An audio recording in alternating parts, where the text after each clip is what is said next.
People here in Port Sudan say getting electricity has never been so difficult. Prepaid vouchers are normally sold at every small shop in town. Now people need to physically come to the electricity company.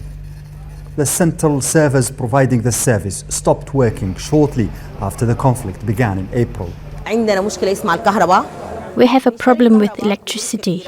We buy it expensively. It's unreliable and cuts off for hours. People also queue for long hours to buy it. It's simply not available.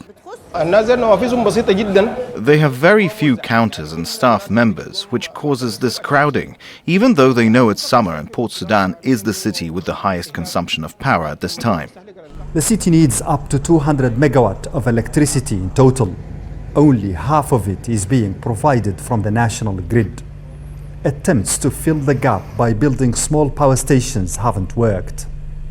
In 2016, a large power station project was launched in a contract involving the German company Siemens along with other international partners. But the work stopped 4 years later for lack of money, with only 40% of it completed. That's when the former government rented a private Turkish power barge at a staggering total cost of up to $15 million a month. Some have questioned the cost and how the barge was obtained. The barge was resorted to as a temporary solution until the completion of the power station. It covers 50% of our needs. Sometimes we have difficulties fulfilling our financial obligations to the ship, especially since the conflict began. That's because revenues from sales of power across the country have stopped due to technical issues with the servers. But the barge didn't solve the problem. And every other month, those operating it threaten to cut off the service if their fees aren't paid.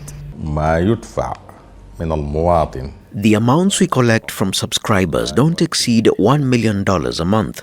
It doesn't cover the monthly payment for the barge, which amounts to $3 million in cash, and the equivalent of $12 million in fuel that we provide it with as per the contract. A group of activists is campaigning to end that contract and return to the power station project as soon as possible. Until that happens, some here are resorting to small and medium-sized power generators, but the majority cannot afford such luxury. Mohamed, Vall, Jazeera, Port Sudan.